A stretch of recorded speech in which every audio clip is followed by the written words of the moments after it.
Hey, everybody. Welcome back to Odd and Untold. This is episode 17. I'm joined again by last week's guest, Josh Diaz. We've got a really cool conversation about exorcisms and turned out to be one of our most popular episodes yet.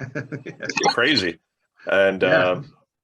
and we're also joined by Scott Perry, who's been on the show a few times. We've talked Bigfoot. We've talked some non-Bigfoot stuff. And tonight we're doing kind of a mix. We're going to talk about missing 411, that whole phenomenon. There's the books by David Paulides. I can get that up there. And Scott, I know we've mentioned the missing 411 a few times. We never really got into it because it's a topic all its own. And but I did want to talk about it. I know he's doing David Paulides. He's doing a new movie about it called, let me just pull this up. Of course, I can't access it now. It's Missing 411, the UFO Connection. And that's coming out November 15th. And the first two movies were just Missing 411 and then Missing 411, The Hunted. Have you guys seen both of those movies or familiar with them? I haven't seen either of them, to be honest with you. Followed a ton of his stuff, but I don't. Maybe I have seen.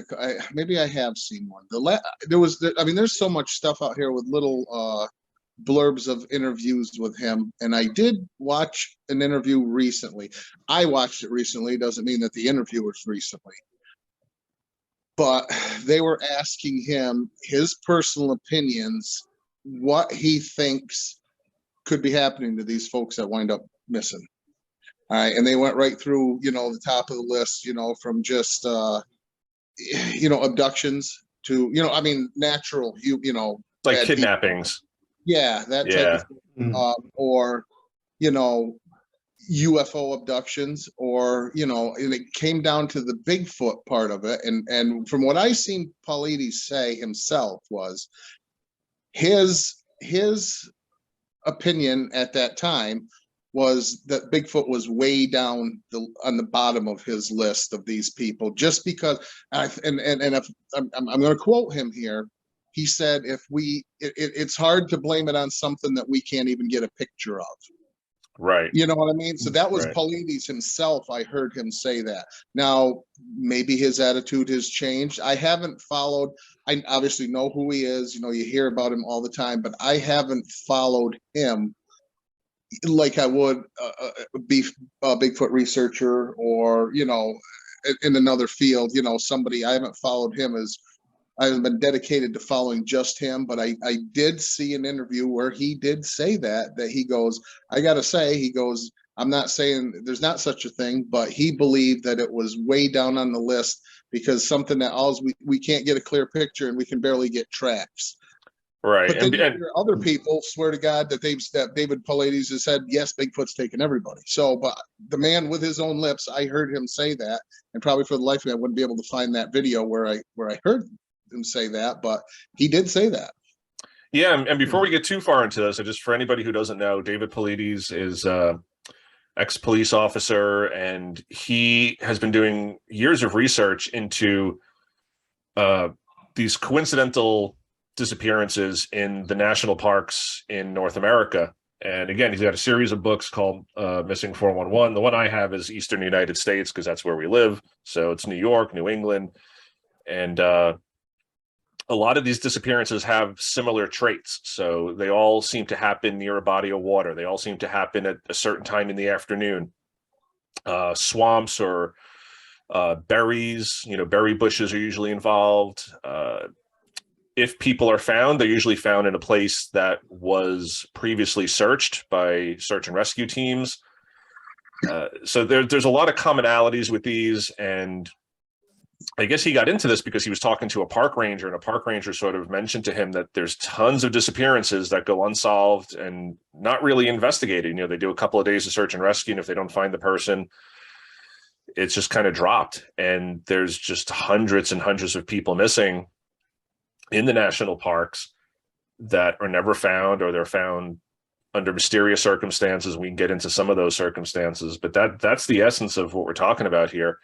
And Scott, like you said, a lot of people I think a lot of people read too much into what he says, and they say, oh, he believes it's Bigfoot. And yeah, I don't think he ever really says that. I mean, I think he leaves it as No. a possibility, but he never, none of his books, none of his documentaries say, oh, Bigfoot is kidnapping these people. It's just that you have all of these people disappearing, and it's, a lot of these people are hunters, they're experienced woodsmen, they're experienced hikers, and it'll just be like they'll be with a group of people and they'll wander off into like a couple of feet off trail and they're just never seen again. And it's just, a lot of these stories are weird, and you read these stories and you hear these stories and it makes you wonder what's going on. Like, how do these people disappearing? How does an experienced hunter just vanish?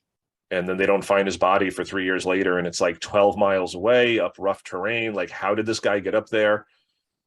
Bodies are found with their clothes off, which there could be an explanation for. We'll get into that, but Regardless of what, something's happening, and it's kind of, it's really scary. Whether it doesn't matter what's causing it, just the fact that it's happening is is disturbing enough. Like you said, and there's so much that goes along with it. It almost seems like they go missing, the weather's beautiful. All right, after the search begins, the weather closes in, whether it's 3 days of rain, 3 days of snow. It just seems like that always happens. As soon as the search team is activated and they congregate to head out, the weather closes in and makes it virtually impossible. Wipes away every last trace that may have been evident, track or sign or whatever, and it's just gone. And it seems to be more, the exception, more the exception than the rule, that it happens that way. Yeah, and a lot of people say that he's, cherry picking, and I really don't think he is. I think he's just sort of saying, like, let's look at these cases that all have the similar symptoms, if you will, like, circumstances, like where you said the weather. A lot of times the weather plays a huge part in it. Like you said, it'll be beautiful, they'll be out for a hike, the person goes missing, and then big storm rolls in, whether it's snow, whether it's rain, whether it's wind. It's almost like something comes in to prevent people from conducting a proper search, and then there's just tons of these overlapping circumstances. Like I said, it tends to happen around water or large rocks. There could be a dog involved. A lot of times there's a dog involved, and bloodhounds can't get the scent when they're brought in, and it's just like really weird stuff. And when people are found, if they're found, I mean, a lot of people have been found alive, a lot of kids have been found alive, and it's like, well, how did a 3-year-old, a toddler, walk 8 miles, overnight in the dark, like without a scratch? Right. And I've seen one of these missing shows, and actually Les Stroud reenacted how this little boy, and he was like 6 years old, had gone missing for quite some time, and he was gone for days, but then wound up, I forget how many miles away. The kid was just in his pajamas and in inclement weather, but they found him alive. So Les Stroud he went to where, little boy was last seen, and then where he was found, and then had to, trek. And he just said it was brutal for him, a professional, bushman like Les Stroud is, to be able to do that. He goes, he just has no idea how a young child like that was able to do that and survive and be found, because it's almost unfathomable, how that actually happened like that. Yeah, and like Josh, you can speak to this. Like you and I, we've done a lot of, camping trips, hiking, and we're even though we're carrying a lot of gear in, I mean, those trails are not easy. We got the proper hiking boots, we have water with us, we have food with us, and even the long hikes, they're rough, for adults who know what they're doing in the daytime. So to have a toddler or a young child, 9-year-old, 8-year-old, traverse 8 miles, 12 miles, in a day or 2 days and be perfectly fine. Like, what do you make of that? Well, I mean, the only thing that I could think of, I mean, obviously, when you're walking on trails, that's the manicured portion of the forest. So if you're off trail, there's a lot more things that'll hinder you. There's a lot more brush, there's, rocks, there's still down trees. It's just less manicured. But what kind of came to my mind when you were talking about that was a possibility of potentially falling into a stream, and just being carried for a ways. I don't know how a young child would survive water deep enough to be able to carry the child a significant distance. I guess it's a possibility if they hang on to like a log or something, but just the only way I can think of to traverse that kind of ground in a night, without being able to see, would be through a river or some kind of deep stream with a current going. I can't picture a young child, inexperienced, not being able to see, being able to get 8 miles. It seems extraordinary. Almost Yeah, and impossible. again, a lot of these children are found, like I said, in good condition. They usually don't have a memory of what happened to them, or they have some weird stories. I mean, there's been a couple of stories about children who say like a friendly bear kept them safe overnight. That was the last one down south. I remember Yep. that. The little boy said, and automatically everybody jumped. Well, it's got to be a Bigfoot. I mean, because it sounds for a good story, and it might have been, but everybody. I don't know. The Bigfoot world is just crazy, and everything that happens out there. Some of it maybe, I guess, but it's just, it's to the point where I've been at this so long, and I was like that. Well, years ago, it sounds good. It's the makings of a good story, but let's prove the thing exists first before we can prove that it's them abducting people and eating them. I don't know, Right. I mentioned that a few podcasts ago. There's that old saying, I think it was Bernard Welvelmans who said it, but like, don't try to explain one mystery with another mystery. Don't try to explain one unsolved phenomena with another unsolved phenomena and say, Bigfoot comes from UFOs. Well, we don't know if either one of them exists. That is the biggest, that right there is the perfect, sentence saying you could say for this, because, and I've said that, don't try to solve the mystery with another mystery. You muddy the water to the point where you're just, you're not making any sense, and everything is just a wash. It's unfortunate, and that's the way the subject has gotten, is because there is no clear answer. So it has to be this, it has to be that, because there's no way in the world that this is just a natural thing that we haven't found yet, because it disappears, it cloaks, it, it's, boy, I don't know. It's crazy. It really is. But, staying on the missing persons part of it, that whole, that's just weird. And say none of us even knew what Bigfoot is, take that right out of it. That's just, these people are here literally 1 minute, and the next minute they're gone. And that's, they turn their head. We've watched, there's a really good YouTube channel called Missing Persons Mysteries. And it's hosted by, his name's Steve Stockton. And I've subscribed to the channel. And he talks about Bigfoot, or obviously but it's basically just the facts of each case. It's not so much about it may be this or it may be that. It's just telling exactly what happened, and a lot of these are absolutely just, we'll sit there and just shake our heads. There'll be 5 people out on the walk, and someone has to step behind a tree to relieve themselves, and someone turns their head for 10 seconds, turns back, and they're literally vanished off the face of the earth. Gone. And that is just, it wasn't even like they walked a mile away and didn't show up. It's like they literally walked feet away from the group, and then they literally disappear off the face of the earth. Gone.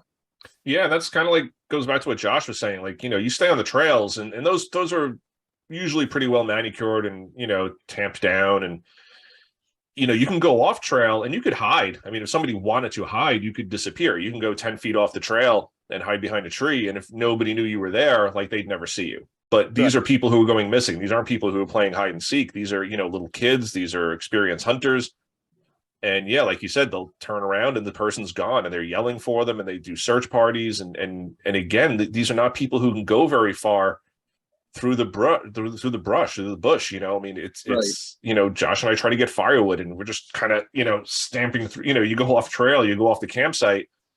It's rough because you never know where your feet are going. You can't see the ground. It's slow going. So for these people to just disappear and then either alive or their body is found days later, 12 miles away or 15 miles away or 8 miles away or up on a mountain. I mean, it's like mind-boggling. Right. And then, I mean, every national park, I mean, there's these occurrences in every national park, including like the Appalachian Trail, from Maine to Georgia. There's been a ton on there. One of the most, probably one of the oldest and most notorious stories is Dennis Martin, the little boy. I mean, you've heard of that on every Bigfoot show. You've heard, and it was mid 60s, early 60s. This little boy was there with the family, and then over the years you have people, it doesn't help any because 10 years later someone will pipe up and say, well, we wasn't sure it was him, but we saw a little boy that fit his description, but we didn't say anything at all those years ago because we didn't want to give false hope or whatever. They come out 40 years later and say stuff, it's irrelevant. The boy's been gone for 50 years now. It's just but that one, I've heard that where they even, and the trouble is there's different things, like they brought the Green Berets in for that. Oh yeah, I remember that. And of course, if it was just, it jumps right to, well, if they didn't think it was Bigfoot, why would they have brought the Green Berets in? And then I heard the whole story on that, where I guess their training unit at that time wasn't far from where the little boy disappeared. So They brought the Green Berets in because why not? They were available close by, and, I mean, but it's just funny because, you hear sometimes the FBI will get involved in some of these missing persons. However, the FBI generally doesn't get involved in missing person case. The one particular, I want to say, was up Glens Falls, Lake George, our area of the Adirondacks up here. I don't remember this story, but it was only a few years ago. He was mid 80s, went out with his family, and they out hunting. And like I said, something that I was like, wow, I don't remember hearing this on the local news, but his sons and younger sons and grandsons, they were out, and he wasn't able to walk a lot, but he still liked to go, and the family would take him out and set him on a rock like they had done for years at a time. He'd set in this one particular area. Everybody else would go out. He had his watch, had food, blah, blah, blah, had everything. Like he had done this forever. Still liked to get out and hunt though, and didn't, but just couldn't get out and trek like everybody else. So they set him in one place and went and did their thing, and all meeting up back up at a specific time, and they got there and he's gone. And to this day, still gone. They brought the FBI in. So as soon as brought the FBI in, then all of a sudden now the FBI only would come in if it's Bigfoot, so that, and it could be, I'm not saying it's not, but it's just funny how, everything just jumps right to that, and I used to be right into that too, and thinking, wow, but the more you've done, you've followed it all these years, like I have, you start, there are other reasons, why this happens, I mean, but it's not always Bigfoot or UFOs either. Yeah, and it's funny that you mentioned that, because that's another one of David Paulides's criteria for like what he puts in his books, and there's a lot of correlation between these disappearances and people who are disabled. So it's people who have issues with their feet or their legs or their knees. Like these are not people, they can get outdoors, they can be outdoors, but these are not people who are gonna, someone turns their head and they're going to be half a mile away in 30 seconds. They're not sprint runners. These are right, exactly. Young kids. They're older guys. veterans, people who've been injured. So the disabled, there's a lot of these cases involve disabled people. So again, it makes you wonder, how did somebody who really can't walk too quickly or walk too well is just out on a nice hike in one of these parks on it, like Josh said, a manicured trail. Yeah. And they're gone. They just, so like you said, someone says, I'll be right back, honey. I'm going to go, water a bush. And he comes back and now his wife, who's disabled, is gone and they can't find her. And she's, not within a 5-mile radius. And then when they do find her, she's 7 miles away. And it's like, how did, and they have no recollection of what happened. That if when they are found, a lot of times they have no recollection of what happened, and it's not just, it's strange.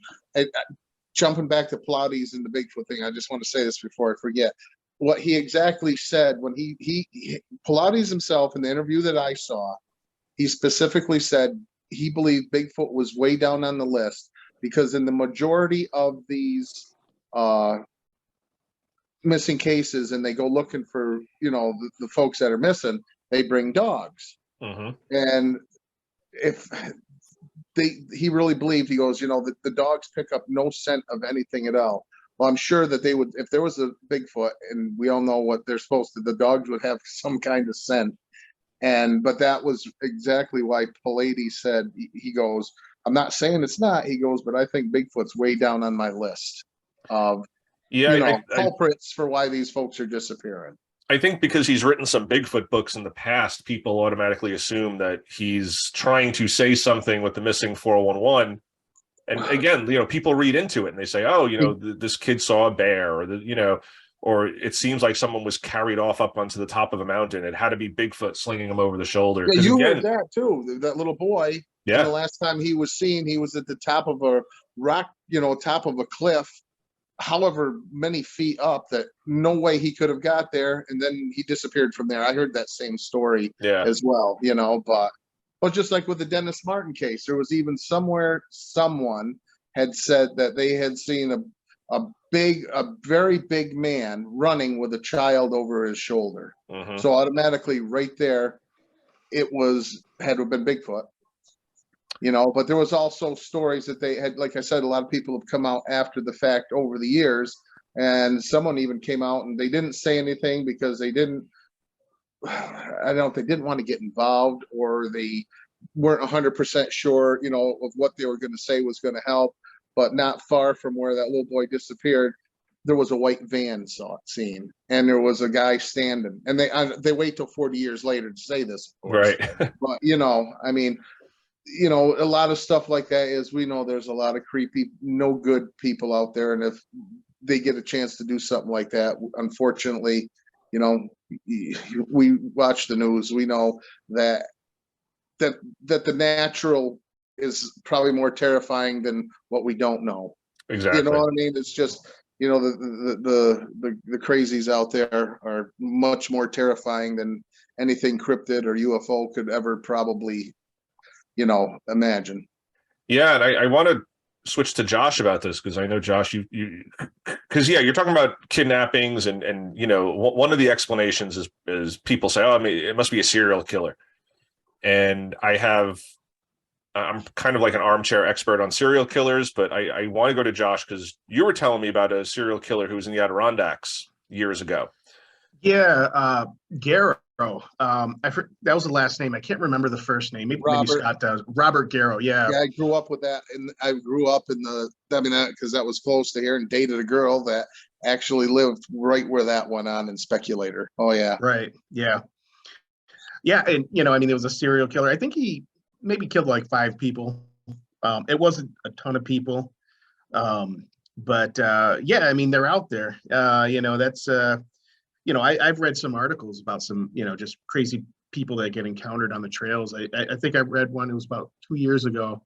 A couple of people actually got killed by a guy with like a machete on the trail. So yeah, there's some crazy people out there. When I look at this, and full disclaimer, I think I've only watched one of those missing 411 movies, and I can't remember which one it was. Maybe it was the Hunted one, but it was the one where Scott was telling the story where there's like an 80-year-old man He went out with the family, the sons and whatnot, and they set him on a rock, and they were supposed to meet back at a certain time. He never met back. They after a while they shot their guns in the air to try to signal. Generally, if you get lost or something like that, you shoot your gun, and that kind of signals. Yeah, you do 3 times, I think, right? Yeah, And yeah. so, I forget which one it is. But yeah, there's a signal, whether it's 3 times or not. But yeah, they shoot it up in the air to indicate there's some kind of problem or whatever. They shot the guns, no response. And for me, and this is even being kind of a faith guy, but I don't even apply faith to this part. For me, it's like there's I think of the logical explanation. Like I would exhaust every single logical explanation first before even going or even assuming Bigfoot or an alien or something like that or whatever. But I would think to myself, like, that was one of my thoughts. I'm like, there's some crazy people. What if they were followed, by some people, like, some bad people that had bad intentions and kidnapped the old man? I mean, it's just so fantastic to believe that he, this is a place that they had hunted frequently. right. Maybe he lost his faculties, but how far, like you were saying, how far is an old man going to move, through the forest, even one that he's familiar with, but he's only familiar really with the area that he hunts. Outside of that, I mean, your hunting area, honestly, as a hunter, it's not going to be 50 miles. You're probably hunting within a mile, a couple miles at most in the area that you're in, because you hunt in these specific spots. There may be a plot of land that you're used to hunting. You have a few different places you set up.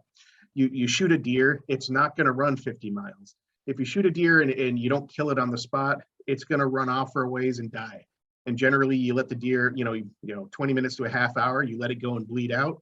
And then you go and harvest it and you follow the blood trail. And it's generally not that far. I mean, it gets farther if you shoot the deer, it runs off and you immediately get down from your tree stand or from where you're hiding and you chase after it. Now it's got all this adrenaline going. It's just running farther and farther and farther in the woods. But if you just give a deer a chance to lay down and die on its own without, it's already scared, but let it run off, get the fear off, and then it just kind of lays down and just dies. And I mentioned that because that's not too far. I mean, if it was a mile, I'd be surprised. If it was 2 miles, I'd be surprised. But they scoured that area for this old man. They took lines of people lined up in the woods and just walked. They had hounds and stuff looking for this guy. And it's shocking to me that he was never located. Nothing. And I don't know if there was any signs or anything that. Well, I have the story up here. If anybody, if you want to take the time, that I can actually, touch on some of it. Sure. Yeah. What are the details? Yeah, he disappeared November 15th, 2015, from Warren Lake, Lake George Wild Forest. Okay, his name was Thomas Messick Sr., 82. He was an ex-paratrooper.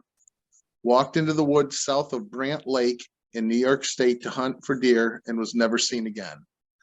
No sign of him nor his belongings ever turned up, including a rifle, a walkie-talkie. Despite a large search of the area, unusually by the FBI, was even involved in this investigation. This is a strange and puzzling hunting disappearance. So it says Tom lived in the city of Troy in New York State, was out that Sunday with a group of 6 friends and family members who were hunting near Lily Pond in an area of state land that is part of the Lake George Wild Forest.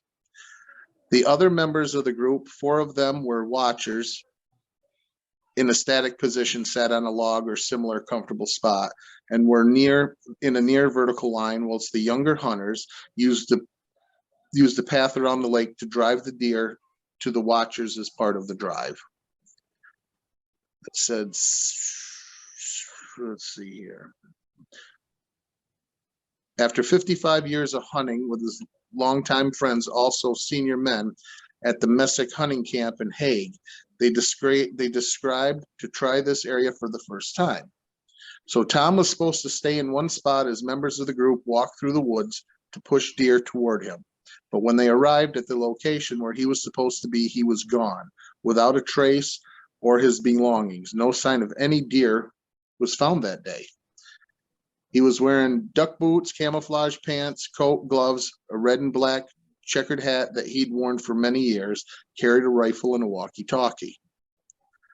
And then it tells about, he was a military man, airborne division.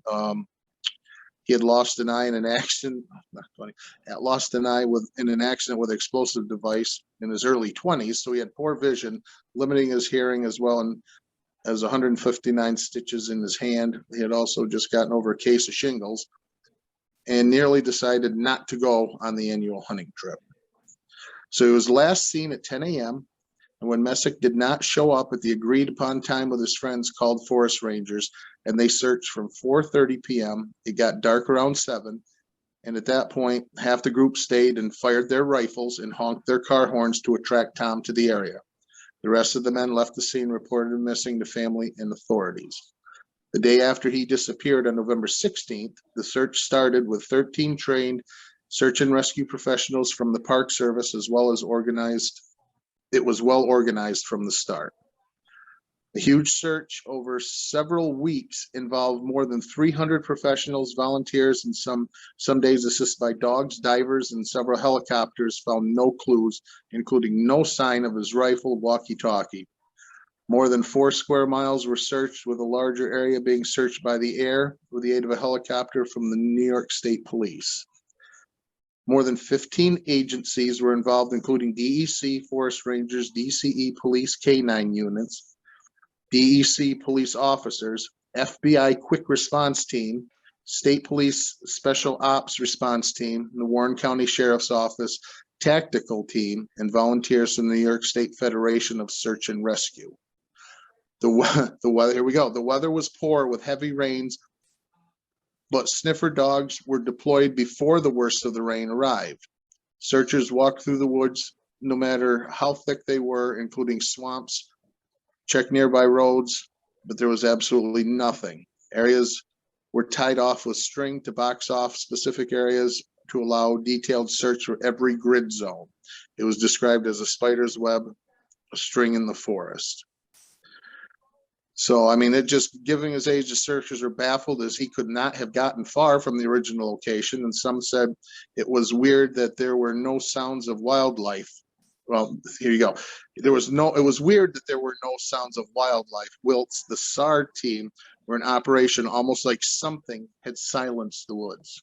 All right, here's the Bigfoot thing. Gotta be Bigfoot. The search area had many caves, crevices, and other hazards. Could have somehow fallen into one of these. For a man of his age, was really mobile enough. Why were there no clues on the ground despite the method of the grid search? Then it says, surprisingly, the FBI arrived on the 4th day, November 19th. This was unusual, as the FBI never usually gets involved in these type of missing persons cases unless it falls under federal jurisdiction, e.g. it happened on federal land. Tom's wife, Beverly, said, the FBI told me something isn't right in this case, but they don't know what. They won't share any theories if they have them. The FBI said until they make a discovery, they're never going to know. But subsequently, investigators said there have been no indications of foul play. David Winchell, a spokesman for DEC and Rangers, continued to search the area on limited continuous basis since the wide-scale ground search ended in January of 2016. That means Rangers check the area periodically for evidence of clues. So, I mean, it goes on, and that's, that's something you can just go. I just Googled Lake George disappearance of Tom Messick, and that came up near Brant Lake. So and that was updated just recently. It was revised on January 2021. So anything different that would have happened, new news would have been in there. But yeah, I mean, that's just gone. If I could just give a couple of my thoughts there. It's odd to me because just from the description you gave there, he was wearing your typical hunter gear, which is camouflage, which makes it hard to find visually already. He had a red and black checkered hat, which is kind of like standard, kind of old school hunter gear. But at November, all the leaves have fallen. There's a lot of red leaves, orange leaves in the Adirondacks. I could see a hat like that kind of either, just getting lost in the shuffle of leaves. I'm trying to assume that maybe, he's lying there dead somewhere. He might be hard to find. But what's interesting to me is just how he avoided somehow the sniffer dogs didn't. Oh yeah, that exactly. That to me is pretty crazy. Even with, I'm not 100% sure how rain affects the scent, but they were kind of sent off to begin with, so they should have had some kind of scent.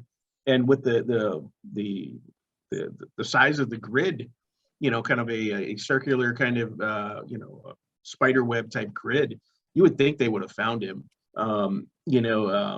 Clearly, so that leaves a couple different options. Okay, if he's not dead and he's not laying there, let's just assume Bigfoot's not even involved. Let's not assume some kind of alien or something. But let's just assume, he potentially could have just walked back to the road. I'm not 100% sure how far he was from the road, but maybe he walked back to the road, and maybe that's where he encountered some bad people or whatever. Maybe threw him in a white van, and that's one possible scenario. Still more plausible than a Bigfoot or alien encounter. Mm-hmm. But it's shocking to me that they didn't find him. Rotting meat. Most animals, let alone a dog, would pick that up. A bear would smell that miles away. Coyotes. There's a lot of predators, lynx. There's all kinds of stuff out there that'll, if they find a body, they'll work at it, and within a few days there'll be nothing left. So you look at the rain. I don't know how long it rained for, but there's a lot of factors that it could have covered the body, but I just find it really weird that the sniffer dogs didn't pick that up. Well, yeah, usually a dead body, you would think. That leads me to believe that he maybe walked back to the road and potentially got kidnapped. Plus, here was just my thought, and this is no reflection on anybody that the family or anybody that knows him, but it was 82 years old, blind in one eye, disability. I kind of feel bad for him. I kind of wish somebody had kind of sat with him on the rock, just to kind of, 82, that's up there. Like I said, it's no reflection on the family or anything like that. No, that's tough. I just, in my opinion, I don't, I just feel like maybe somebody should have been there kind of with him. That's. Oh, absolutely. An elderly man, Hindsight's 2020. You look back at that and you hope that that if nobody else, the people that hear these stories, they can learn from that. From that type of mistake. If we ever get to be, with you two out there, you guys are doing this in your 80s, and both of you two are out there, and you don't leave Jason sitting on a rock somewhere and then come back and he's gone. Not that it's funny, but we hope we get smarter with this stuff. But I found it interesting how they put in there that the forest had gone quiet. There was unusually quiet, no animals, no noises, no nothing. It was just weird. That is weird. That is, and searchers are saying that that there's nothing out and about. It's just that just adds that freaky veil to the missing part of it all. And that reminds me, Jason, of our trip to what was that? Holmes Lake. Yep. Where we were there, it was just an overnighter, but the entire time we were there, we didn't hear a single animal, nothing. And we slept in a lean-to, and usually in the lean-tos, and there was leaves everywhere too.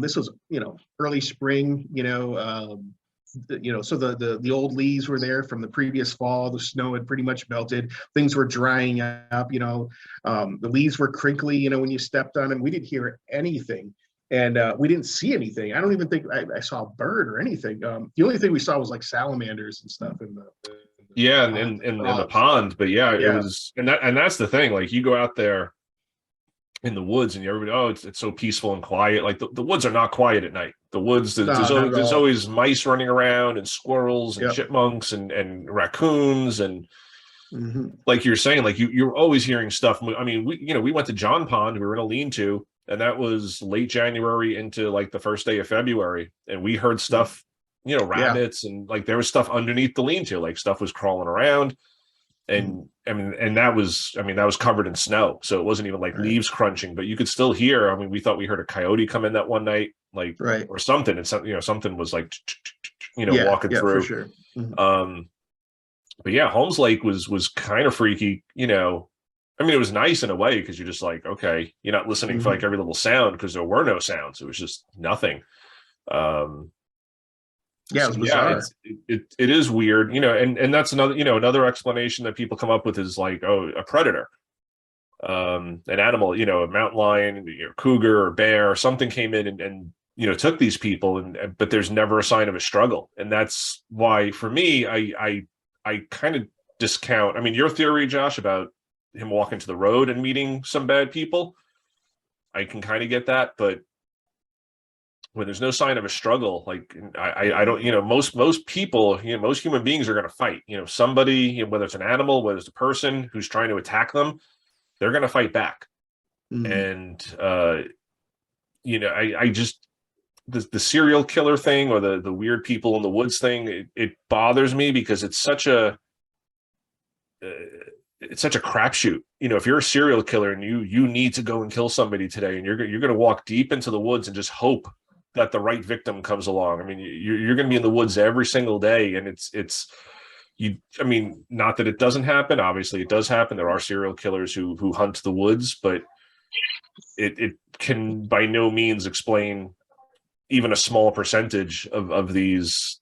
I mean, maybe a very small percentage of these disappearances, but a lot of the bodies, even when they're found, there's no trauma to them, and that is weird because it's like, okay, they weren't killed, they weren't shot, they weren't stabbed, but also no predators have touched the body. Like they're coming across a body and it's just, there it is. And there's no damage to it. There's no, so that in itself is weird. It's almost like it was just dropped there.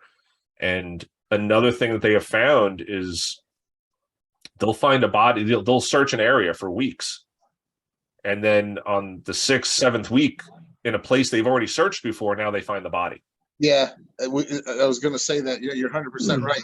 And it'll be just feet or yards from where, like, say they originally started the original search. They find the body, 15 feet away from where the whole, where 35 people just started that search. And you're right. Yeah, that's crazy. You're 100% correct there. Yeah, it's almost like trolling. It's almost like somebody waited, like, okay, these guys have been searching the same area for weeks, and they went home tonight. I'm going to come back and put the body there. When they come back in the morning, they're going to be like, what the hell? Like, how is this here? Like we've searched this area, not just once, not just twice, but like repeated times. Or it's like, yeah, like you said, like 15 feet from like their base of operations where they're sprinting out from. And then, yeah, like in the 7th week, they'll come back and, okay, back to it tomorrow morning. And like, holy crap, here's the body. Well, that's not unheard of. That there's actually, I mean, as implausible as that sounds, that's not unheard of. That's actually happened. I was just watching a documentary probably about 4 months ago, maybe. And they had this, maybe it was on Unsolved Mysteries or something like that, with the newer one. Don't quote me on that, but I want to say that's one of the ones that I've watched the last 4 months. But anyway, there was a scenario, or maybe it was Cold Case Files. That's what it was. I think it's on Netflix. But there's this one story about this killer, whatever, he kills this little girl, and the police have crossed this bridge and have looked at the banks of this river, and they didn't find anything. But then one of the cops just happens to go to the bridge again, which they know that they already scoured. And lo and behold, he finds a sneaker on the bridge, like clearly planted there. And he knew at that point that this killer wanted them to find that. That was a plan. It wasn't something that was missed. And then he sees the body down there, and he knows that the body was put there after the killer had done whatever he wanted to do with the little girl or whatever. Leaves the body over there, leaves a sneaker. But it's a possible scenario, although it's, I wouldn't say it's something that happens every day, but there are scenarios where where that can happen, where you scour an area, and then if there is a killer, a lot of those guys want to be, they enjoy the cat and mouse, they enjoy the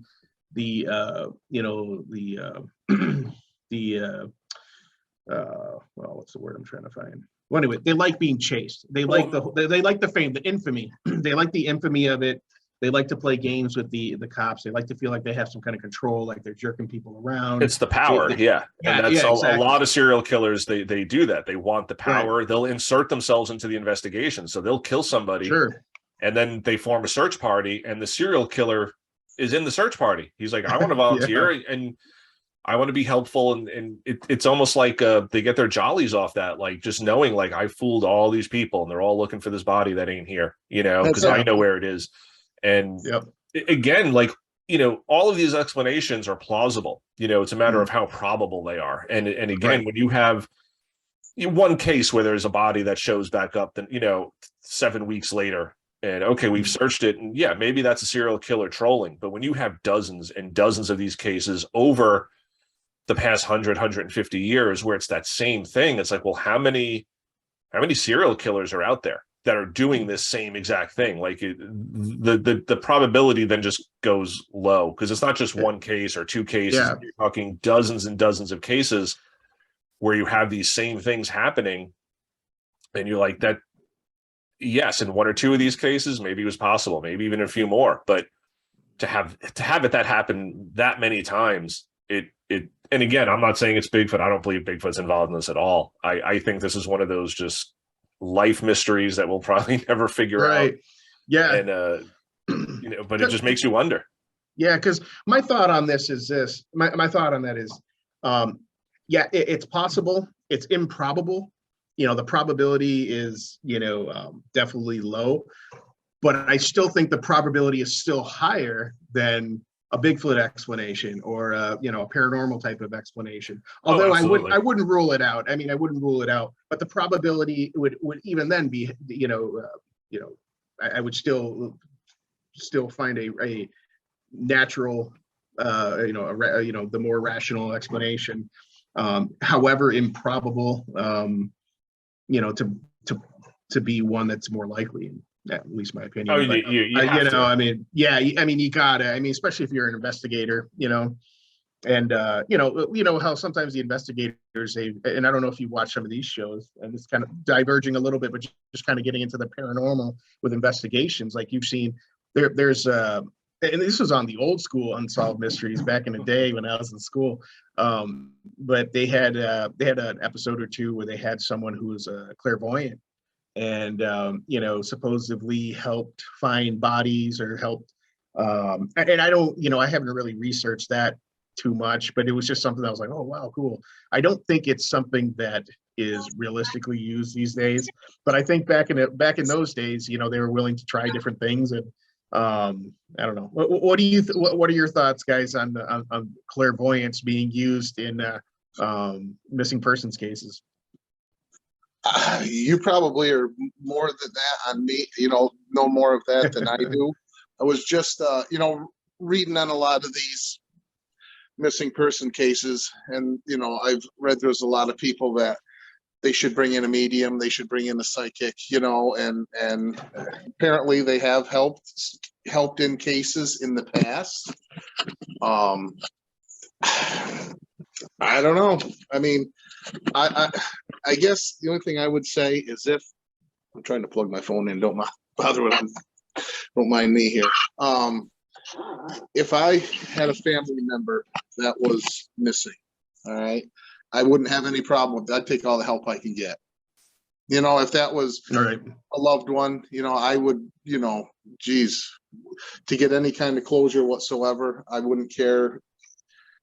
It can't hurt. Let's put it that way. It can't hurt. I don't know if I believe in that. I mean, I don't know if that's you know, if someone has the ability to do that, possibly. I don't know.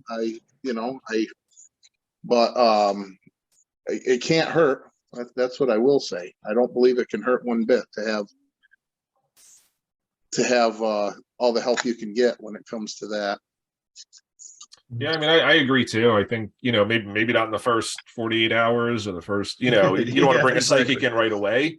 Right. But, you know, with each passing day and you have no leads and you have nowhere to go, why not use all the resources at your disposal? And, Absolutely. you know, again, there's plenty of stories about how psychics have helped solve mysteries and unsolved crimes. And for each one, there's probably 100 or more where bringing in a psychic did absolutely nothing.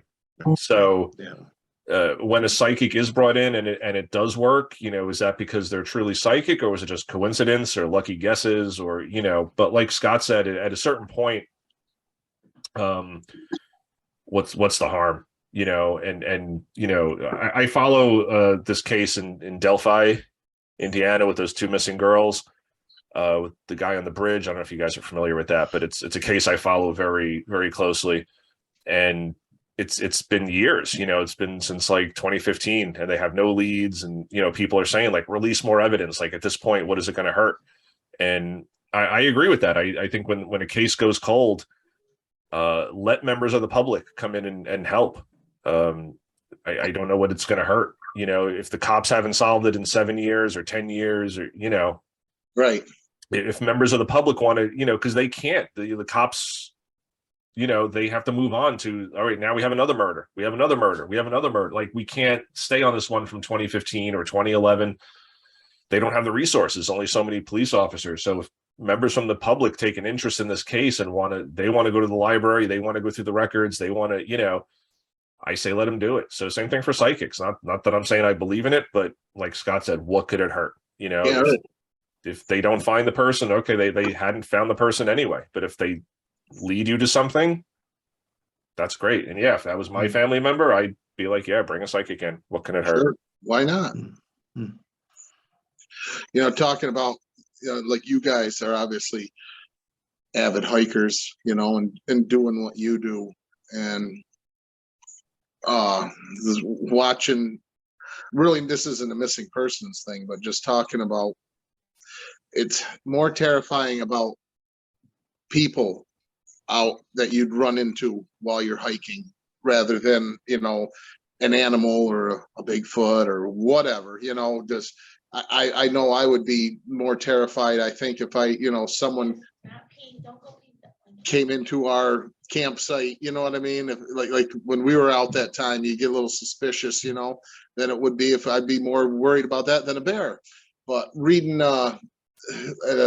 watching the video, there was a guy who does like what you guys do. You know, he documents, you're out there and you're, you know, bushcraft type of thing. And he's out there. It was around Thanksgiving time, and it was down the Appalachian Trail. I don't know if it was in the Carolinas.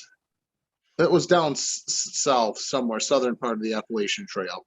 And he don't live far from there, but he likes to go out there and he does some camping before Thanksgiving, before it gets real cold, and you know, he just get away for a couple days. But you know, when you guys would understand this, I guess you get to, you know, there's a campsite, and then you fill out a little log. You know, different people, they'll have a notebook or whatever, and they'll write their names, or, you know, just what was going on at the time, you know, the time of year, you know, we were here, weather was good on this date, blah, blah, blah, whatever.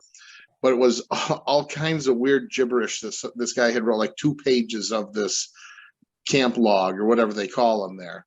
And he's by himself, you know, so he's there, and it just freaked him right out. He goes, no, I'm done. I'm not even going here. So he marched like 7 miles other way, and he stayed in a different one. Well, he couldn't shake that feeling, you know, that it was just weird stuff. And along the way, he's finding dead ducks, and they're just laid out perfectly, and there's no sign of what killed them. They're just dead, and he's finding them, and he's he got to his next campsite where he decided, I got to spend the night. This is where I'm going to stay. And all night long, he heard someone walking around his campsite. Oh God. Yeah. And it was just like, it had nothing to do with Bigfoot, obviously, but that would be more terrifying to me than if I seen something that was 10, 12 feet, 300, 500, 600,000 pounds walk in to some meth head, crackhead, or you know, serial killer, we'll just say, coming in. That would be more terrifying than me. I think I'd rather see a Bigfoot, 100%. Oh, definitely. Definitely. Yeah, it's, you got to worry about the people. I tell people that all the time. Like, you know, I was talking to my son the other day, and I was saying, like, you know, how many times we've been out there, we've never seen a bear. I don't think we've seen deer. You see more deer on Staten Island. I mean, you walk up to them out here. But like, I don't think Josh and I have seen deer. I mean, we've seen squirrels. I mean, we've heard things at night. We've heard what we thought were bears or coyotes, and we found scat. We found coyote scat. We found prints. We found bear prints and moose prints and deer prints. But the animals are skittish up there. You know, they don't bother you. So yeah, I would definitely be more afraid. You know, we've seen a lot of people though, and you know, I think everybody we've come across has been super nice and super sweet and just friendly. But yeah, you never know. You know, the sun starts going down and you start hearing footsteps coming into your camp. You don't know who's hiking through, and it could be some lunatic. That's what scares me. I mean, I'm gonna say scares me because I'm not out there like you. I'm in between you guys because I'm not a city slicker. I live in the country.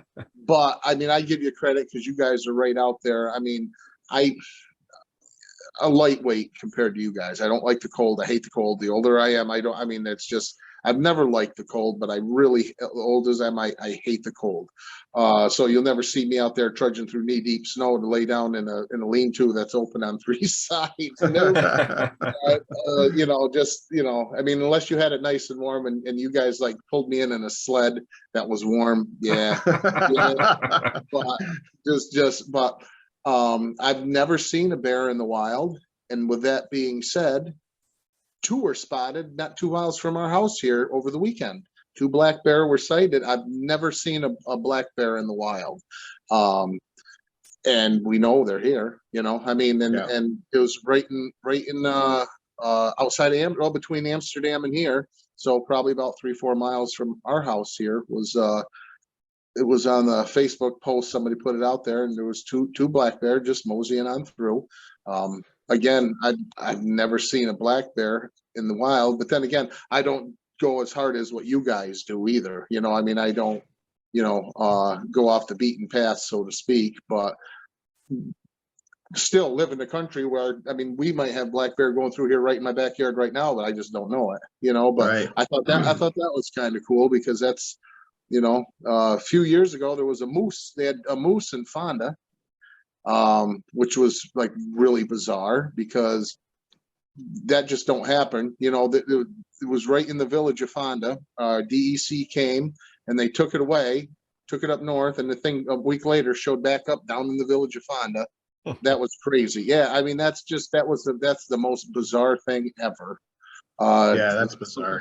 Like that would happen, but I mean, we are in the foothills of the Adirondacks here, so it's, you know, it's not common by any means, but it's not, you know, it's not out of the realm of possibility, as we know. But I just thought that was kind of neat that we did have a couple black bear here so close to home. That's neat that we don't have to go that far, really.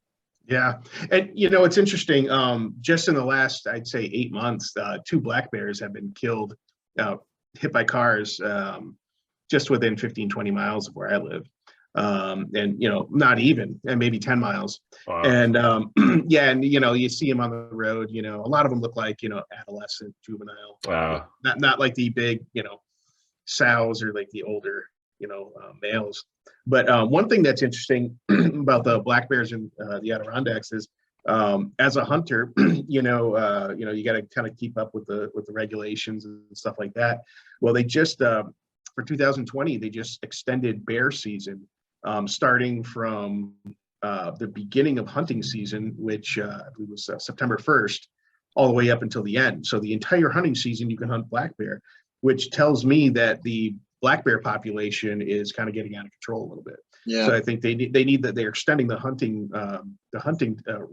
time frame to kind of thin those numbers out a little bit, because I think that's what's happening. I think that's why we're seeing them, coming in people's backyards. Yeah. They're getting hit in the streets and the road, and they're just getting into things and becoming a nuisance. So they're really starting to come out of their normal territory of the Adirondacks and coming down in the foothills in the valley area. And, you're seeing them a lot more now, whereas, they need to start thinning the herd a little bit for sure. Yeah, there's no shortage of deer. We all know that. I mean, I see them every morning on my way into work, deer and turkey. Holy smokes. Yeah, it's like a game farm. When almost every morning on my way into work, I, take the back roads to our golf course we have here, and it's just like a sanctuary. There's deer, turkey. Oh my goodness, everywhere. Yeah, I've seen that many times. I've always wanted to hunt there. If you know anybody, if you know anybody, let me know. Anybody that owns that land that'll let me hunt there, I'd love to hunt there. I don't know anybody. I see there's a couple places that must be hunting camps, because I see these gated roads that go way back into the woods, and I'm sure it's somebody's hunt that they just have it set up as their hunting camp. And there's a lot of deer there, boy. I tell you, there's a lot of deer. Big ones too. Yeah, big ones. See, now with all that said, do you guys, because I don't live up there, but do you guys hear about a lot of disappearances up there, or people getting lost, or the story I just told you, which probably less than a year ago, we watched on that missing persons YouTube channel that I told you about there. And my wife and I sat there and looked at each other. I said, did you remember? I mean, it was only 2015. So, 7 years ago. I don't remember that name. Well, it's gotten to the point though, to be honest with you, I've shut the news off. I just honestly, I don't local news, national news.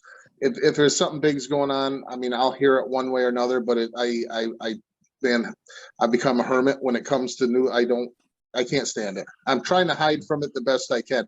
But that was, being local, I don't remember that story, that missing person story.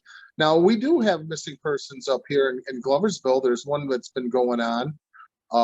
And on our local Facebook page, you got what's called Fulton County Area News. They'll bring up, and there was, I believe, she worked at the last scene was she was leaving work at the Amsterdam Rite Aid, lived in Gloversville, found her car on fire by the rail trail in Gloversville. This was a few years ago, and she has to this day gone. Wow. Oh yeah. Gone. And that was just about that.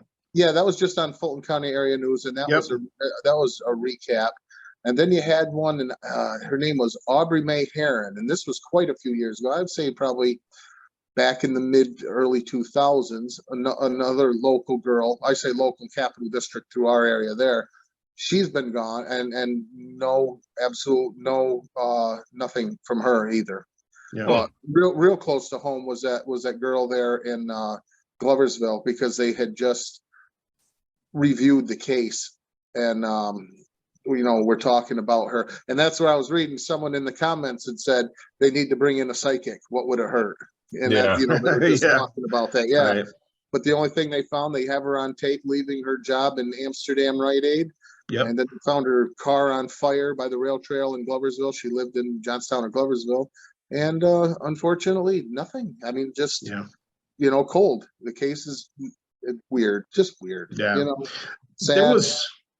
There was a case just last year of a missing hunter. And they found him dead. And I don't remember all the details. I actually think it was a suicide. But it was a hunter. I want to say it was from out of state. It wasn't like a local hunter. But you do hear of hunters getting lost in the woods. Generally, they get found. You don't hear too many, at least that I have heard of, that hunters getting lost and never being found or dying. A lot of what you hear, especially in the Adirondack area, are hikers that are hiking the High Peak region. Yeah. And there's a lot of areas there where you can get turned around, and there's some really specific areas that are like notorious for being places where people, like, if you go the wrong way, or if you read the wrong sign at the top of the mountain, some of the trails there aren't loops. So sometimes people end up going the wrong way. They should go back down the way they went if they want to get, if they get to the top of the mountain. This trail here isn't a loop. You're just going deeper into the forest, to maybe another mountain 5 miles away. So, they're like, oh, okay. And then they do that and they're like, where am I? And they get exhausted, and, they didn't bring enough food for the day and enough water, enough hydration. They break an ankle, and so there's been quite a few rescues in the last few years. Especially, COVID kind of changed a lot of things. A lot of people started doing things outside, and just, with Facebook and YouTube and all that, like, the 46er challenge. Oh yeah. Hiking all the 46, summiting all the 46 high peaks. That's like the big thing. And there's just like, it's crazy. It's mayhem up there. I don't even, Jason, I never that. I never go to the high peaks area. There's plenty to do in the southern tier.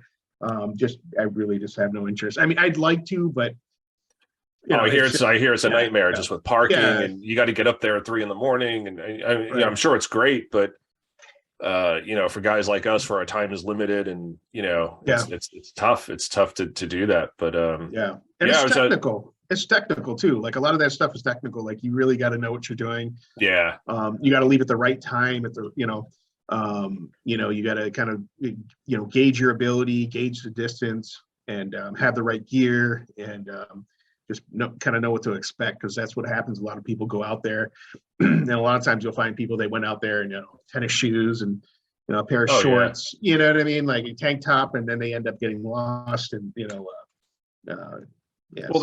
hear hiking, they think it's hiking, and we hike, but we're not hiking up a mountain. We have our little ups and downs, but it's hills. It's not climbing a high peak mountain. Right. So it's it can get crazy. Some of them, there's pretty good rock scrambles. Makes the stuff we went through look like nothing. But and then there's some where there's like just kind of like sheer cliffs where you got to kind of climb up with these rickety like ladders and stuff, wooden ladders, and they can be slick with rain or ice or whatever is on there. Just slime from moss, or sludge from just rain and dirt, and the stuff that gets on there makes it slick, So, right. There's some danger. So I mean, as far as to answer your question, there are some most of the time it's missing hikers, but they usually get found. Rarely do you find them dead. They had one last year. A guy, he came from out of state, and he went. He was an experienced hiker, but he went out and he went to this specific area known for avalanches. And sure enough, an avalanche took his life. So they found him. I remember that case. A couple days later. So it happens, and it happens to the best of them. I mean, Mother Nature does what it does, and sometimes it's an experienced hunter, sometimes it's some city slicker thinking they can conquer the world and coming out unprepared, and but you rarely hear of just missing and never found. Scott nailed it on the nose. Usually it's someone local, kind of in the local area, and it's rarely ever in the woods. Most of the people get found. I'm trying to find that story that I just spoke of, because if nothing else, it can deserve a shout out from us here. Since we did, and Scott, I know you'll remember this. Just a couple years ago, there was a local girl from the village I live in, St. Johnsville. Her name was Michaela McVilla. She was friends with my sister. My mom knew her. Beloved, person of the village. She was working at a local Stewart's here in the village. She left. There was some cameras that kind of caught her getting in I think it was like a white vehicle, and they couldn't find her. Well, a few days later, maybe a week later, they did find her, but it was in one of the local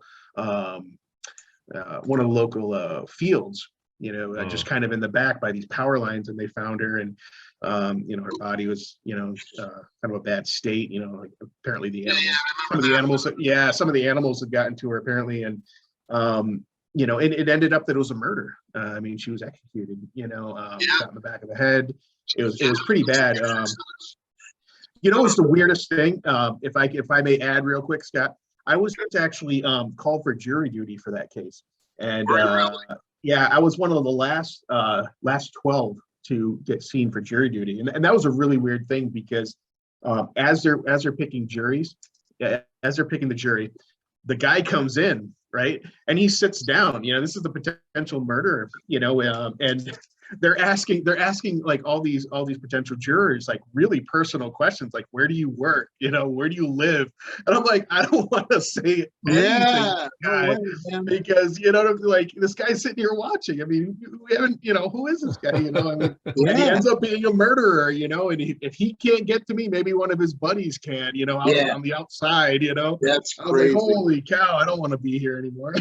I don't blame you. And they didn't pick me. I was in the last 12, but they ended up picking the, you know, their jury. But, yeah, that's a tough situation to be in right there, no doubt. Yeah, for sure. Yeah. I don't know if you can see this. I'm Yep. not. Okay, well, this is the girl.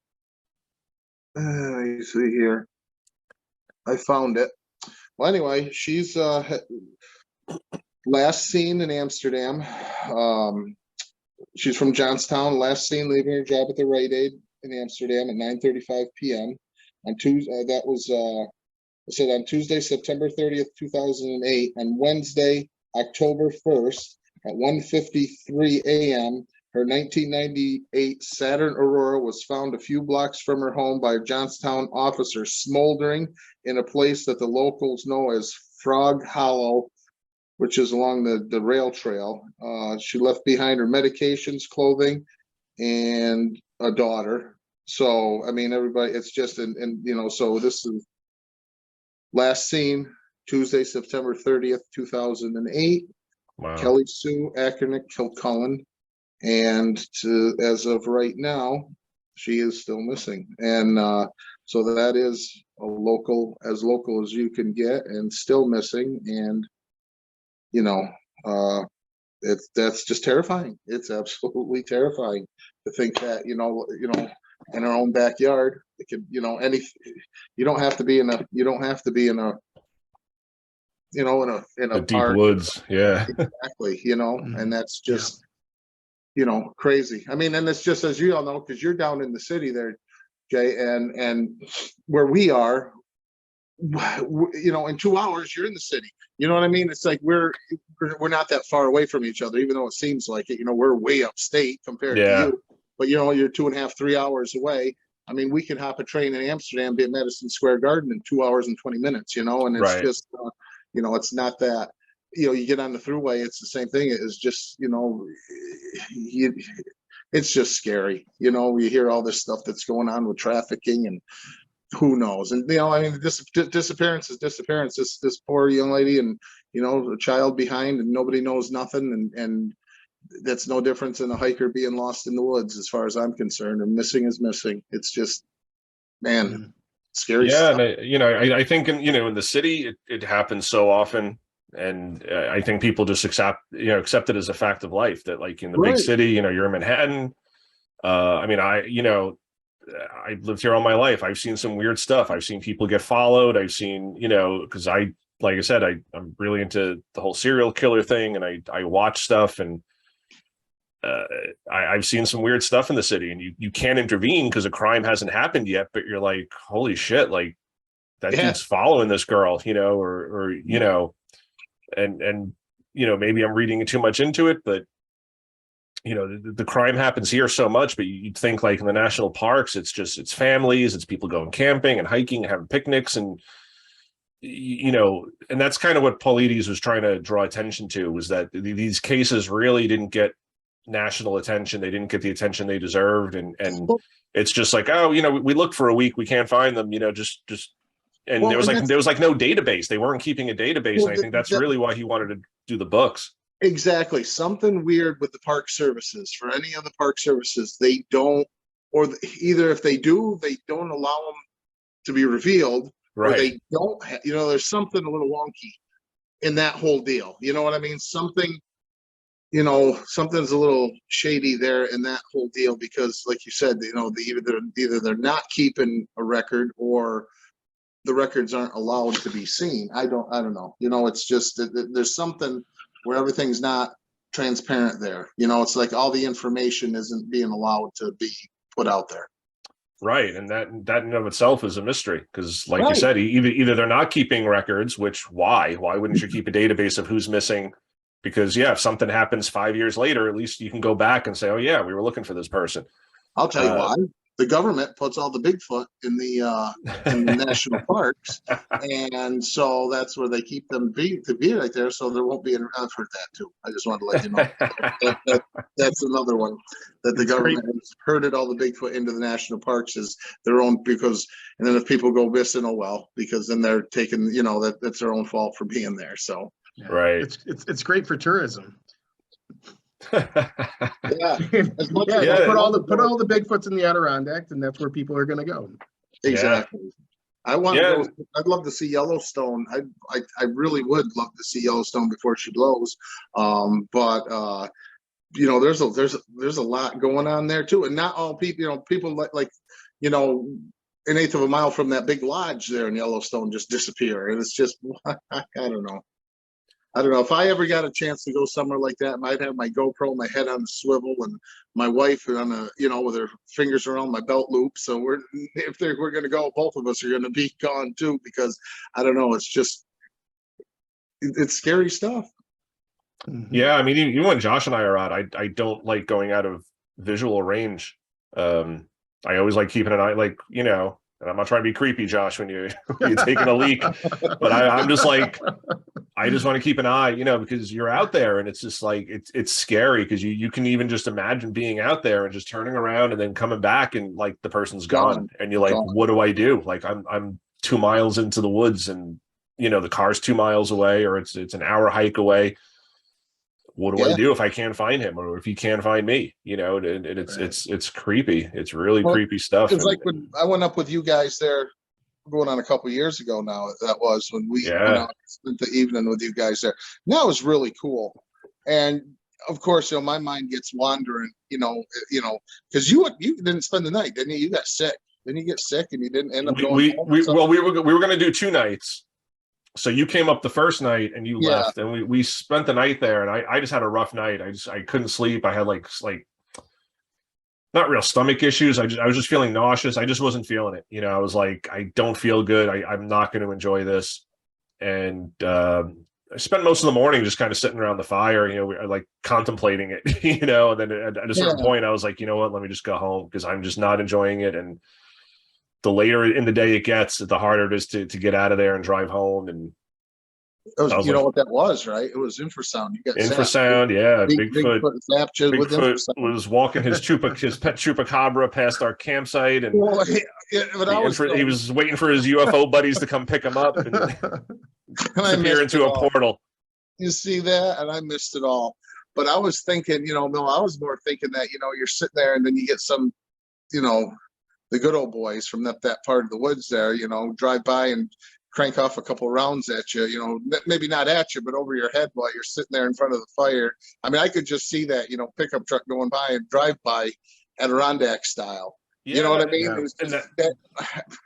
mean? That's the way my weird mind works, but that was a creepy part of that place, because it's deep, you're in the Adirondacks, you're pretty deep. I mean, we're a couple miles down the road, but like, even after you left, Josh and I were sitting around the fire, and just maybe every 20 minutes, half hour, a car would drive through, and you can't see them. It's all dark, and you just don't know. And at that time, because I left, Jesus Christ, it was like 11. Man, I got there. That was the fastest 4 hours of my life, I think, because it took me an hour to get there. I left there. I got out of work early, stopped here, change. I got there about 7 o'clock, because I ended up getting out of work early. And I was able to stop, change my clothes, get into my gear. Took me an hour to get up there. And when we sat there, that 4 hours went by in like 15 minutes, it seemed like, because it was midnight, 1 o'clock. And driving out of there, seemed like it took forever. And, you after midnight, who's going to be driving around out there? But there are. It's just like, you just think it can't be up to any good. at that time of night, you know what I mean, for anybody being out there, because we ended up going back the following May because I had told Becky how nice it was, and she was asking me a lot of questions, and I said, no, you know, she goes, let's go up. So we took a Saturday and we packed the dogs in the truck and we just went up there and ended up finding the campsite where you guys stayed, and we crossed the bridge. I didn't go too much further past the bridge, but we stopped at just past the bridge, turned around, let the dogs out, you know, to do their business. The black flies were just, oh my God. That was my first, and I've heard about black flies, you know, growing up here, but never really had anything to do with them until that day. And I found out, and that was, we kind of wondered when we were coming up through there was this lady picking ferns or something, and she had a net over her head, and we thought that was pretty funny. It's like, boy, mosquitoes must be bad. No, well, that's exactly what it was, the black flies. And we got out of the truck to let the dogs out there, okay? And there was nothing. And then all of a sudden, it was like 40 seconds later, they were all over us. I mean, it was, you just wipe them away from, you know, we're trying to get in the truck, and our oldest dog, the one we lost last year, he took off running up the road because he was just being an asshole. So Becky's chasing him up the road to get him back in the truck. The little one, he's wandering around in the woods, and I'm trying to get them back and get the black flies off us and get in the truck with the windows rolled up. And then they're in the truck, and oh, geez, what a production that was. But you know, that still was that's pretty, I mean, that's deep up there, and you know, there's no cell service, there's no nothing. And you know, after midnight to see someone driving up and down, because that road, they closed that, you know, it's not maintained after a certain, I don't know, whatever, once it starts, I don't know if it's December 1st, but they shut that road down. So right. It's, I mean, if you go and do it on your own risk, you know, because it's not maintained. You get halfway out there and bury your vehicle, well, it's there. You know what I mean? Unless you can get your own provisions to get it out, ain't nobody coming to get you, you know? And that's still, I remember when we stood out on the bridge and just seeing the stars that night in the sky, it's like, you realize, man, this is out there, you know? Yeah. And it's even scary. I mean, you know, have someone drive slow by your camp in a car, it'd be more terrifying than if I heard something breathing heavy, you know, walking down the bank on two feet. I would be worried about someone in a car slowing down. And it's just, you know, the human predator, man, they're the worst of all. Holy cow. You know, it's just, I don't know. That just weirds me out. So bottom line, we'll wrap this up because it is getting late here. What do you guys think is the cause for the missing 411? I mean, I know we're not thinking Bigfoot here, but do you think it's just a bunch of natural coincidences? Do you think there's something deeper at play here? Well, I'm not going to say, you know, I'm sure that Bigfoot is responsible for some. I mean, I truly do believe that. Okay. I mean, these things they're nasty bastards. They really are. I don't care. Everyone thinks they're Harry and the Hendersons and they're our loving forest friends and big brother of the woods. And nah, they're not. Believe me. So it wouldn't be no doubt in my mind that they have snatched their fair share. You know, your guess is as good as mine as what the rest could be. You know, it's that's the scary part about it. We just don't know. I mean, that's what makes it so scary, because if we do know, we'd all probably do something about it. Right. You know, to have someone literally standing there, you know, and you hear these encounters or these stories that it's the same thing. You know, the little boy was playing right there. They sat down, they literally turned their head to the left, turned their head to the right. He's gone. And you know what I mean? And that was, you know, 1971. Right. You know, but like you said, and then the next thing you know, you find, I don't know, I mean, then there just may be just creepy people out there that are able to do that. But I mean, how do you know, it's one thing to hide a kicking and screaming child and put your hand over their mouth and run away with them through the woods, but nobody hears nothing. Nobody hears anything. And then you have this happening with with adults, you know, men and women. And there's just no sight or sound or anything. It's, I don't know. I don't know. Yeah. You know, like we said, I'm sure there are the human predators are a huge part of it as well. I believe that too. So, but for all, I don't know, you know, I mean, I don't know.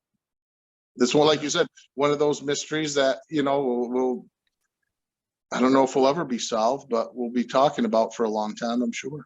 Yeah. Josh?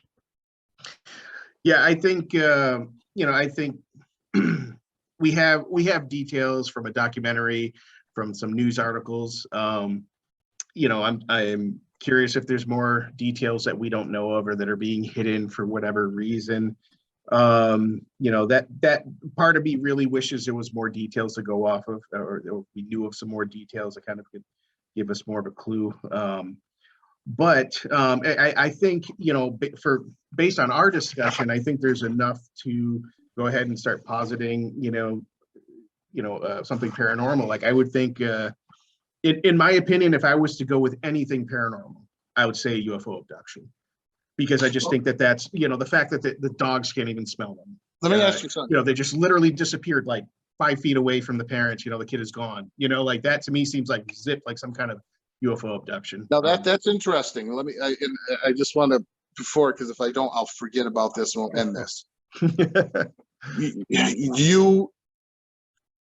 Do you consider UFOs paranormal? Well, you asking me or Jason? You, because you just said it was something paranormal, you would say UFOs. But I was just wondering, do you consider UFOs paranormal? See, when I say paranormal, I'm thinking ghosts, that type of thing. I would, I mean, there's paranormal. You got your cryptids, you got your aliens. I don't lump them all. Like some people throw Bigfoot into the paranormal. I don't 100% don't believe that at all.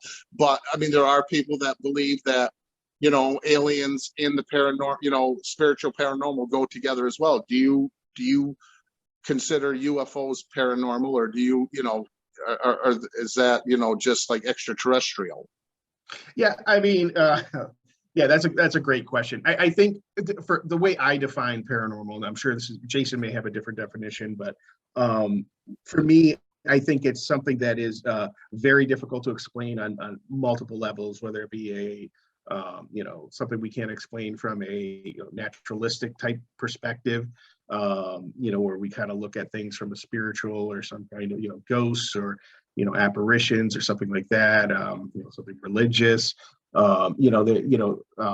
I think that aliens do fit in there loosely. And that's, like I said, that's my opinion. When I think paranormal, I think Bigfoot, I think Loch Ness Monster, I think mysteries of the universe that nobody can explain. I think aliens, I think, Yetis, that kind of thing. That all, to me, ghosts, that all falls into the paranormal. At least that's just what I was wondering, because a lot of people do that. See, and I just, I don't lump everything into the one. You know what I mean? Because you got Bigfoot, you have the cryptids. Okay, right? If you want to call it Bigfoot, cryptids, whatever.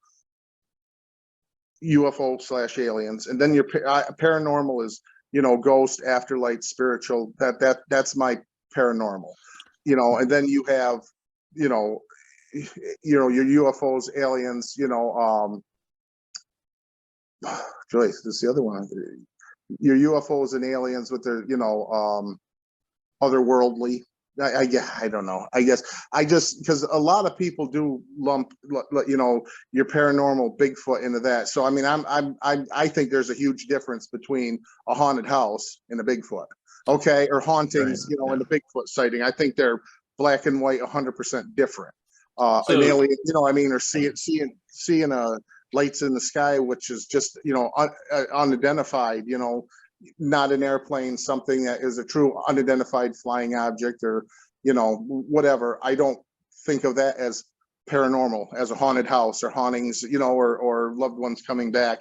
That's why I mean, me personally, you have the paranormal, which has always been, at least the way you have your hauntings, your maybe out of body experiences and that, but I always thought extraterrestrial, I guess that's what I was looking for as far as UFOs, and then you have your Bigfoot, because I believe that they're a flesh and blood, they are not, they're a sentinel being, born, breed, die, can be killed, bleed, everything like that. I don't think they have anything to do with the paranormal, other than, I mean, maybe abnormal, but I don't think paranormal.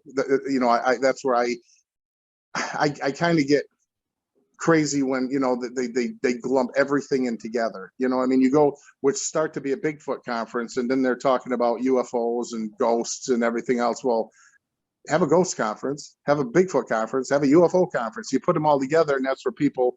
I guess maybe it's just me being too critical, because I enjoy each one of them, but I don't lump them all in the same category, I guess is what I'm trying to say.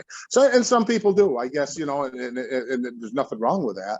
It's just that I don't see Bigfoot as being paranormal. I mean, abnormal, like I said, but I don't know if I don't think Bigfoot is, when I think paranormal, I'm thinking, ghosts. And I don't think Bigfoot has anything to do with ghosts. Yeah, and that's the thing. Like the term paranormal has become a catch-all for anything unexplained, and I prefer a different word. And I actually mentioned this to Seth Breedlove on way back in episode 1, or maybe it was episode 2, part 2 with Seth Breedlove. But preternatural. So people use paranormal, supernatural. The word I like to use is preternatural. What preternatural means is that it's something natural to the world, natural to the universe, that we just don't understand yet. Mm-hmm. So that would cover Bigfoot. That would, because if it's something natural that we don't understand yet. So again, you go back 1,000 years, magnetism is preternatural. You have this rock and this other rock, and you hold the rock and it picks up this other rock, like with a magical force.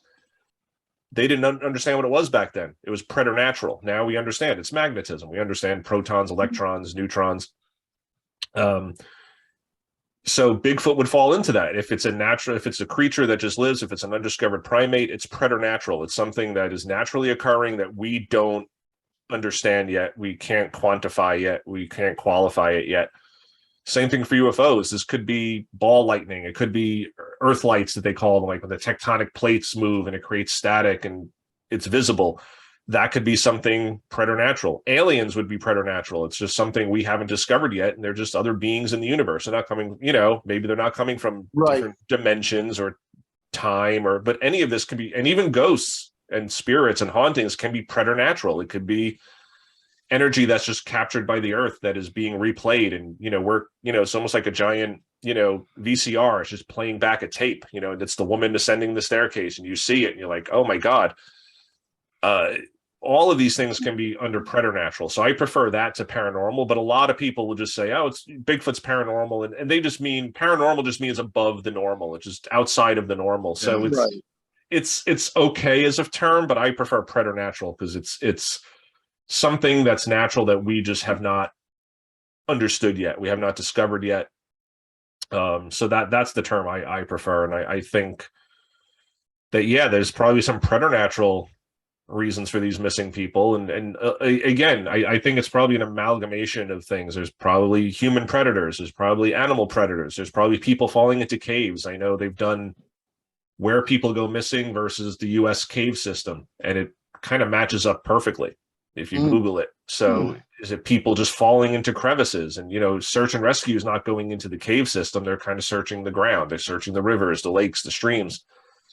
So it's probably just a combination of things. And I believe maybe Bigfoot could be in there. I believe UFO abductions could be in there. Because again, you have somebody who seemingly just disappears off the face of the earth. There's no, again, if someone is dragged off by an animal, by a person, if they are feeble and they wander off, they're gonna drop something. They're gonna drop their keys, they're gonna drop their gun, they're gonna drop a glove. For these people who have tons of gear on them to just disappear without a trace, and again, I'm not saying it's UFOs, but I'm saying if there's a paranormal or a preternatural explanation, UFO is a good one. Like Josh said, like something just sucking these people up, and then 7 weeks later, here they are again in a place that you guys have searched half a dozen times. What was his name? Fire in the Sky. Travis Walton. Yeah, there you go. Mm, There you go. yeah, crazy story.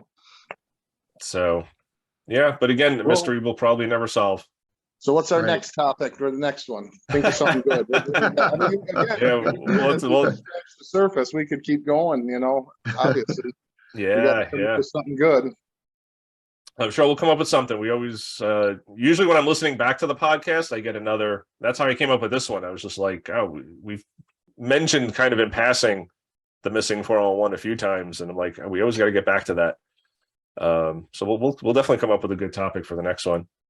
And I got to get myself a nice backdrop like you guys got, the headphones. I'm going to get probably a camera I can sit back and relax. And my right arm is killing me from holding this damn phone for the 2.5 hours we've been doing this, and my fingers are going numb.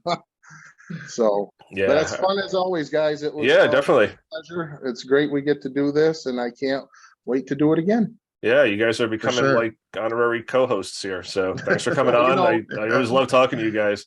Well, you start off with Seth Breedlove, and then you scrape the bottom of the barrel. I mean, you started off at I don't know. How do you start off at the top? And that was, you got it nailed, man. I mean, I could go anywhere but down, I don't know. You get Bob Gimlin. Maybe I wouldn't be surprised he'll be on with you next time see if you get Bob Gimlin on. No, there. it's funny. It's funny because I really I didn't want to talk to celebrities on here. That was the whole point of the podcast, was I wanted to talk to just guys like us, hear that, Josh? Personal stories and but I had to talk to Seth. I mean, I talked to him offline a whole bunch, and that was awesome, man. That was I mean, he's such a cool guy, and just I was like, I got to shoot my shot if I'm doing the podcast. I was like, let me just ask him. And I honestly, I asked him figuring he'd be like, okay, I'm free again in like 8 months. Yeah. So I figured the podcast would be done. And he was like, how about next week? And I'm like, holy shit. Yeah, let's do it. So I was like, I'm not going to, because if I put it off 8 months from now, he's going to be much busier, and he already is. So that's why I was like, he's getting bigger and bigger. So yeah, don't put it, because like you said, I mean, his, that Small Town Monsters thing is just growing and growing and growing. Yeah. And I see nothing but endless horizons for him with that, Yeah. And so he's starting to get a name for himself out there, and a big time name with just how he's handled himself and, all the stuff that he's doing. And he's catching the eye.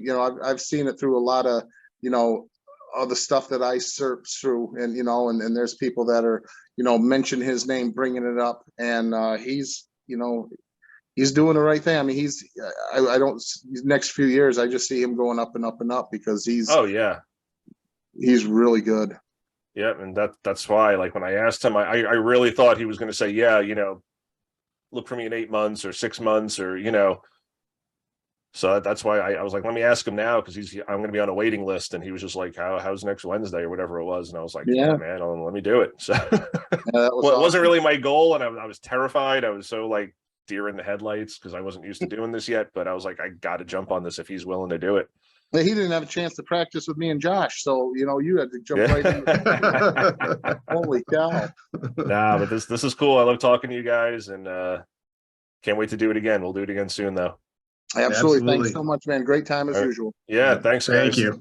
Take care. Take care. Have a good night, guys. Good night. All right, everybody. Want to thank Josh and Scott for coming on again, as usual. They always provide some really good conversation and points of view, and really interesting stuff. The Missing 411. Check out the books if you can. David Paulides. He's got his documentaries are on Amazon Prime, I believe, probably a few other streaming services. It's called Missing 411. The other one is called Missing 411: The Hunted. And the new one is Missing 411: The UFO Connection. That's out November 15th. I'll put a link to the trailer in the description, so you can check that out. Looks like some pretty cool stuff.